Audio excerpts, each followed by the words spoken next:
Thanks, everybody. Welcome to Build. I'm your host, Ricky Camilleri. From Boys in the Hood to Soul Food to Boiler Room, Nia Long has been a wonderfully familiar face in film and TV for a few years now. Now she takes her talents to the true life story of Roxanne Shanté, one of the first female hip-hop artists. Let's take a look at the trailer for Roxanne Roxanne.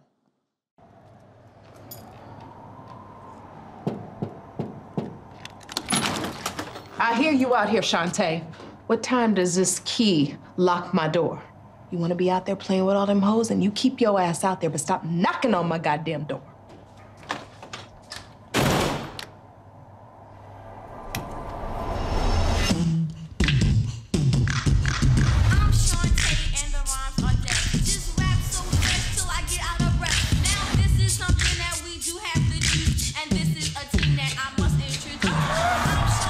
Do you know how old she is? She's 16. You don't want your daughter to be happy or something. You want her to be miserable just like you. You a nasty motherfucker. My name is Shanté, and yes, I'm top choice. And you Out there in the world thinking you grown. What the hell happened to you, Shanté?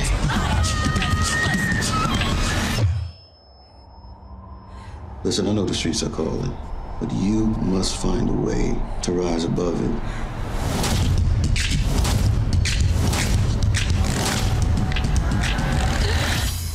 You don't need him, Shawnee. You got this without him.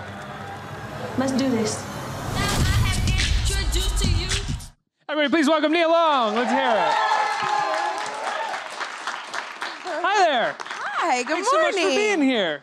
Oh my gosh, thanks for having me. This I is want to awesome. say again that I love your shoes. Oh gosh, thank you so much. They're so great. I'm kind of a shoe whore. Are you really? Oh, yeah, You got for a lot sure. of you got a lot of shoes. Oh yeah. Like this movie thing doesn't work out. I have lots of shoes to sell. Just throw them up on eBay. You could make a what? living. The real will be my best friend.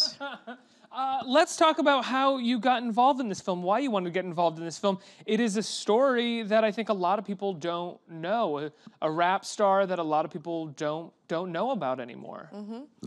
So Mimi Valdez sent the script, and Nina Yang, they both are producing partners. They work with Pharrell and Forrest Whitaker. Right. So, you know, when you hear that you're getting a script from them, the first thing you do is stop everything you're doing to read the script. And I did exactly that, and within 24 hours, I said yes, yes, yes. This is a coming-of-age story about a young woman who is from Queens, living in the Queensbridge Projects. And I play Miss Peggy, who's a single mom raising 4 girls. We shot in the Queensbridge Projects, and literally on the same floor or the same building that Nas grew up in. And it was interesting because the minute I got to the courtyard, people were kind of like, wait, is that Nia Long? But because no one knew what we were doing, you know, it was a small film. It is a small film. And so I just sat on a bench because, you know, that's what you do in the projects. You just sit on a bench and everybody starts talking and everyone knows one another. And one of the ladies said, you know... You in costume? Sorry, I was in full costume, yeah. makeup, you know, wig, everything. Yeah. And one of the girls walked over and said, are you Nia Long? Like, what are you doing here? And I was like, I'm just hanging out. And then eventually she realized we were shooting a movie. And I said, I'm playing Miss Peggy. And that's sort of how I got to do my background check on Miss Peggy, and because I wasn't able to meet her in person. And she was really a hero and the woman who sort of ran, everybody knew Miss Peggy. So when you meet this character, you totally understand. She was a single mom, self-medicated herself to dull the pain, to dull her disappointments. And for me, it was really important to understand the soul of the character, because I think if you can connect with the soul of the character that you're playing, everything else just sort of comes naturally. And although I didn't grow up in the projects, I am from Brooklyn, so I do understand, you know, the New York lifestyle, and I understand the Black experience. Excuse me. So, Shanté, Roxanne Shanté, is really a hero. She's a trailblazer. She gave female MCs a seat at the table to be able to tell their stories through her lyrics. She did what only the boys were allowed to do. I think one of the things that's so wonderful about your performance as Miss Peggy is that it doesn't shy away from Miss Peggy's the problems that she was having as a single mom. A good portion of the movie is dedicated to her not being able to succeed as a parent and having to come around at some point. What was it like? What was it like doing that, portraying that? I had to just get really honest with my own disappointments, with my own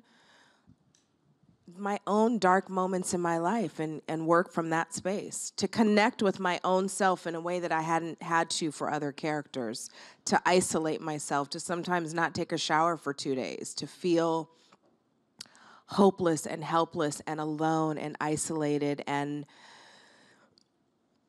you know, I was raised by a single mom, so I know what that's like. I know how it's difficult. Listen, it's difficult to raise children with two parents.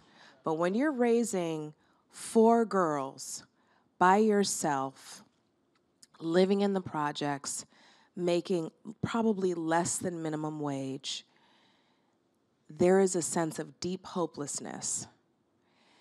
And I empathize with that. I've seen it. I've been around it. I'm a Black person. I understand the Black experience. And I think what's great about this is at the end of the story, you see this woman who was raised by a woman who was battling for her own life, fighting for her own life.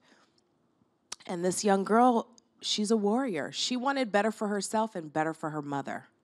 I can relate to that.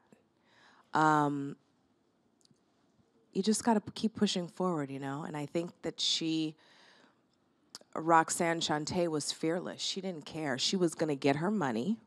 She was going to make sure her sisters were taken care of. And this is not just Roxanne's story. This is everybody's story. This is a coming-of-age story. Where did they find Shanté Adams, and what did you think when you met her? I mean, she's a force in the film, and then to top it off, you know, the two of you look like you could be related.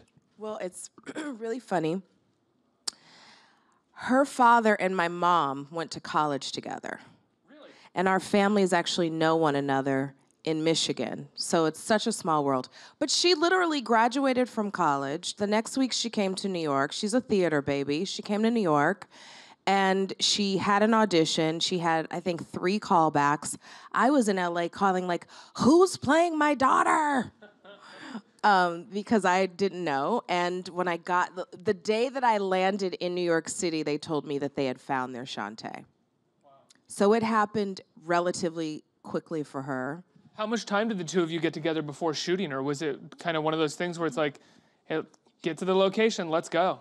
We didn't have a lot of time. I mean, it was quick. They hired her. She was working on her music. I really wanted to be the moral support for her because we had a first-time director, and I've worked with first-time directors a bunch in my career, and Michael Larnell is really a wonderful visionary director.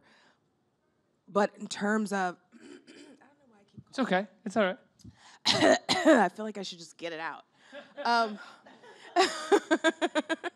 So I just said to her, look, if there's anything that I can do to help you, to support you, if you have questions, if you want to run scenes, if you're not sure, I'm here. Because it's tough with first-time directors who don't necessarily know the language of acting, you know? There's a lot of like, could you do it more genuinely? Could you do it more sincerely or warm? And actors are like, well, how do I do? Just tell me to do something, you know? So it must be, when you have a first-time director, you must really rely on the other actors when you're that young. Absolutely, and you also have to trust your instincts. Yeah. If you don't trust your instincts, you're gonna be lost. And one thing I did notice with her is she really committed to whatever her choice was. And I think that's a really wonderful thing for a first-time actress to do, is to trust herself. And that's where you know, create a body of work that represents, you know, who you are, your soulfulness, your view on a character, your take on a story. Your first role was right out of college or right out of high school on Guiding Light? I moved to New York. Well, I was born in Brooklyn, left New York when I was really young, came back every summer because my grandparents were here, and then I when I graduated high school, I graduated early. I did a couple years of college, and I was like, I'm going to make a bet with myself.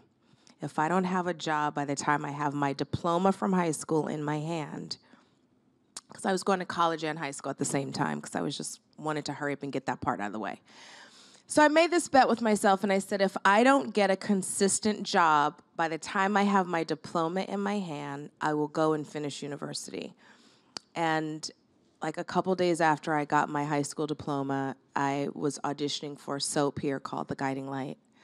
And that's kind of where it all started. And I thought I was amazing. I had this little tiny apartment on 39th Street between 1st and 2nd Avenue. And my agent at the time said, your first check of the month should pay all of your bills. And I was so far from that. I was like, I am going to sink in the East River because all of my money is gone. You don't realize taxes and, you know, all the things. New York City is an expensive place to live. So I Put a role on a soap at that time? I have no idea what the salary was on a I was the role on making like $1,200 a week. Oh, that's good. I mean, for at that time, right out of college. Not when your rent is like $3,900 a month. Fair enough, fair enough. It's like eating pizza every day. It was a great job. I learned so much on that job. I learned how to take dialogue, do it quickly. I learned so much about angles and you know, technical. I became a very technical actor, but I could also access my emotions quickly because that's all that soaps are about, you know, it's really being dramatic. And soaps are a great training for an actor, right? Because you could then leave a soap, go to a movie, go to a TV show, go to a play, really, because you have so much quick access to what's happening. Yes, and I also feel that that was sort of my university. It was the University of Guiding Light. I learned everything I needed to know like there. a religious university, really. That's okay. Talk to me about, because it's a classic and because one of the characters' names in the film has my name. Unfortunately, he passes away in the film, but talk to me about Boys in the Hood. And if anyone get that, his name is Ricky and he died. Yes. I used to say it around the house all the time for some reason when I was a little kid. That's a little weird. I had an obsession with that and with La Bamba. Both had like Ricky characters that died. I don't know why. What about Lucy?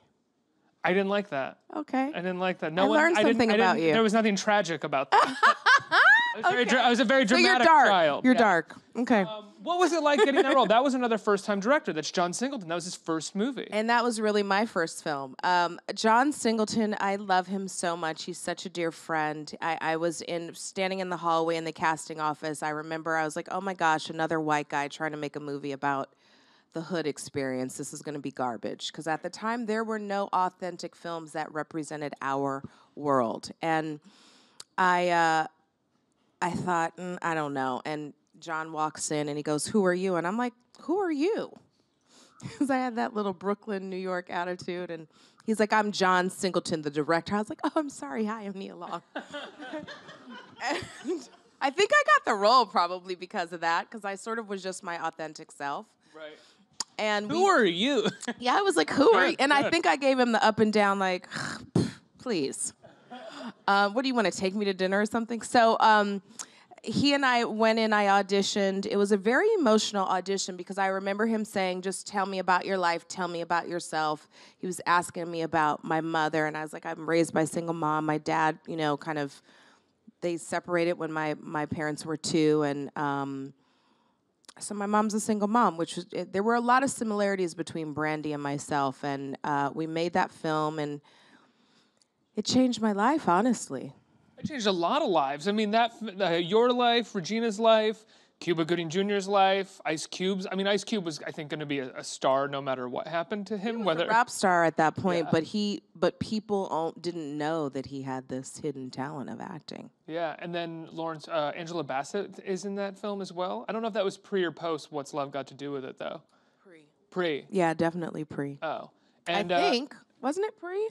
Yeah. For sure. Yeah. Sorry, way guys, come on. I mean, come on. I knew that. Huh. And then you did Friday with Cube, right? Was that Yes. That must have been so cool that like he wrote this movie. F. Gary Gray was a first-time director too. He's calling us right now. Yeah, we'll wait for you. Hey, Gary. So you've worked with a number. What is like? having worked with so many first-time directors, what is the sort of guiding principle for you going into working with a first-time director? Give them respect, because it's got to be overwhelming to have, you know, a group of people who are all seasoned, talented actors. Hear their choices and opinions and what they want, see their vision, trust my own instincts, and then a lot of conversation, or what if we try this? What do you think about putting the camera? I think it's just like making gentle suggestions. Right. Do you find that, Jesus, guys. That's Gary. Gary keeps calling. Do you find that actors, like, maybe not necessarily with a first-time director, but this is a curiosity that I have all the time. Actors can very easily, like, turn against a director together if the director isn't listening well enough or isn't sort of allowing some suggestions to come up. Actors can very quickly, like, all right, what are we going to do now? Yeah, that happens. I think that's fascinating because the actors are so much in control of their character and in command oftentimes of their craft. And if a director doesn't allow them to participate in a way that makes them feel fluid and comfortable, you really start, I mean, you actually make your life a lot harder as a director, I would imagine. I love a director that speaks to me about my emotions because I can access those. The technical stuff, that's for the DP. You get it right sometimes. If you don't, you get to do it again. I love a director who goes, I saw what you did in that take, now try this. Right. Don't direct me before I do at least 1 or 2 takes, right, because then I start to think about it too much. And that's the struggle that I have actually with television. You get locked, right? You get locked, and you have to do it so quickly that you... Sometimes for me, the performance doesn't feel as grounded as I would like. And so you do have to kind of, that's like shorthand. You know, you have the longhand form and the shorthand form. Television is definitely shorthand. And film, you get to sort of do 5 or 6 different takes differently. 5 takes? 5 or 6. That's not that much, still. Well, I mean, I've gone up to 10. Maybe 12. If it's action, maybe 20. No. Really? Listen, it depends on the budget. I remember when I did Alfie with Jude Law, I was like, oh my God, this is like a never-ending. We would do like a page a day. We would do like, you know, long, beautiful lunches. And I was like, wow. And then you do a little film like this, and your trailer is like half the size of this stage. You have a curtain you pull back and the other actor's next door. So for me, it's about the material. It's like, what can I connect to? What story can I tell? When I look at this film, it's no different to me than like a Lady Bird. Yeah. It's a coming-of-age story. It's just a different circumstance. Absolutely. I completely agree with you. Yeah. I want to talk about something else that you do that's really wonderful, using your celebrity as a form of advocacy. You work with Nothing But Net. Nothing But Nets. Nothing But Nets, yes. plural, excuse me. And it's mosquito nets, right? And it's, yes. It's with is it with the UN? Yes, it is. Can you That's talk right. about that? You're good. Someone told me. So I'm really proud to be a part of an organization called Nothing But Nets, and their mission is to really end malaria in third world countries where malaria is pervasive, where children are dying every 2 minutes. It costs $10 to purchase a net. You can donate. You can go to my Instagram page and you will see the link there, and you can click on and you can donate $10. It's really important to me. I had the chance to go to Naragusa refugee camp in Tanzania. I took my 17-year-old son and we hung nets. And how did he respond to that? Like, what did he think? It made me, I mean, I love my kid from head to toe, but it showed me that he was truly a good human. He did not walk in and feel like he was separate of these children and the African people and the culture. He walked in and actually felt right at home. And just the other day, someone from the refugee camp called his phone to tell us that they actually have so much rain. And what happens is when it rains, the mosquitoes are everywhere. And so Nothing But Nets has raised over $65 million. And hopefully we'll do another trip soon. And so and it's preventable. It's totally preventable. And the people in the refugee camps actually have to cover, like, some of them have chickens, and so they have to cover the animals, because if the animals are infected, then the food is infected. So, and I just remember, like, you know, we get excited in America about a Starbucks coffee, or like, oh my God, that was so cool. You brought me coffee today. Thank you so much. There, when you hand them a net, it's like you just handed them $1 million, because it's really life or death. And so I want to continue to use my voice to create awareness. I want to continue to take these trips to actually make a difference. It changed my life, honestly. I came home and, like, really just cleansed my house of all the stuff. Yeah. You know, I made my children look at the photos, and I'm actually putting together a little mini movie that'll hopefully be out soon so everyone can see the experience. I'm excited about it. Oh, like a little like a mini documentary. Yeah, a little documentary, yeah. That's fantastic. Yeah. What brought this? How did you get involved? I called my my manager and I said, I need to find my cause. I need to find something that speaks to me, speaks to my family. And there were a couple different things, and I met with different groups, and nothing but nets felt right to me. Yeah. Let's get some questions from our audience. Who has a question? Right here. Hi, Nia. Hi. I'm really excited to see Roxanne Roxanne on Netflix this Friday, so looking forward to that. Thanks for the plug. Nice That was work. good. I didn't do that. Really good. Wow. Yes, They fill in where I fail. That's fantastic. Thank you. You got everything in there. that's my job. So I just wanted to know personally for you, as playing her mother in the film, what would you have done differently, say, if Shanté was your real child in real life? I don't think I would have done anything differently. No, I know it gets confusing.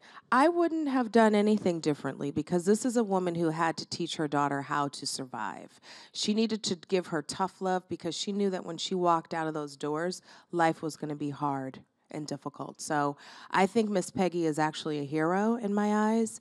I'm a pretty tough mom. I'm a loving mom, but you have to have boundaries. And I tell my kids all the time, if you can survive me and my expectations, you'll be okay with your boss. You know? Yeah. Next question. Hey, it's great to meet you. Thank you. Lovely career. With the long career that you have, what's something you'll be very excited to do next? That's maybe not even involved with film, but something you really outside of film? Yeah, be excited to do. I think I have a book in me eventually. I'd love to get into the space of beauty, skincare. Lipstick. Lipstick! Yeah, we were having a big conversation about lipstick. Well, you know, in this film, red lipstick is really, really, really a big part of the movie. So, I don't know, maybe there's a Nia Long red lipstick coming out soon. Who knows? Nah, I think A Miss Peggy lipstick. That's a good one. Yeah. I think we have time for one more. Who do we got here? Right here. Hi, Nia. I'm a Hi. big fan of you. Thank I wanted you. to know, working on this project, what did you find out about Roxanne Shanté that you didn't know before working on it? And what has been your proudest moment of your career thus far? Well, I didn't know this story. Definitely. I knew her music because I grew up listening to her music. I remember going to clubs using fake IDs, wearing my red lipstick, and, you know, rocking to her music in the bathroom mirror. And I didn't know, like, when I met her, there was an instant sisterhood there, so that was really refreshing, and I was really happy for her because she did pave the way for battle rapping, you know, and after her came all the amazing women that we listened to, from Latifah to Salt and Pepper to, oh gosh, who else? MC Light. Come on, one more. Those are men. But yes, you're in the right era. You got it. You're there. His response to being corrected was, yes, right. I know. I'm so sorry. That was Miss Peggy. That was Miss Peggy. And what I want to do next wait, what was that second part? I'm really excited about this. I think when you see it, it's not what you expect. It's something you've never seen me do. I'm excited to jump in the muddy waters and show you guys another part of who I am, to give Black women another reason to be proud, to give young women something to be inspired for. So this makes me really proud and happy. And Netflix has been so amazing and supportive. And make sure you guys tweet about it, Instagram, do whatever you can do, because the more we support, the more wonderful projects we get to make. Go back and listen to Roxanne Shanté's Yes, like, it's you would all be available. like, oh my It's so God. good. So yeah, good. and the movie really makes you want to go. I mean, you get to hear it in the movie, but like it made me go back and listen to a bunch of it on Spotify. It's so much fun. Oh my gosh, were you Yeah. dancing? Show me your dance. Was it like? It's like, Yeah, I mean, come on, look hey, at it. that was good. I can dance, but I'm not gonna do it right now. Just but, do like, a I can little- dance a little- bit. a little- I can dance a little bit. Little shoulder. I got some bouncing, man. I know you got some bounce, baby. You got some bounce. Nia, Roxanne, Netflix this Friday, right? This Friday night. Friday, Yeah. And it's in theaters too in New York. Oh, fantastic! And in LA, yeah. If you are in New York or LA, go see Roxanne in the theater. Nia Long, everybody, let's hear it. Thank you.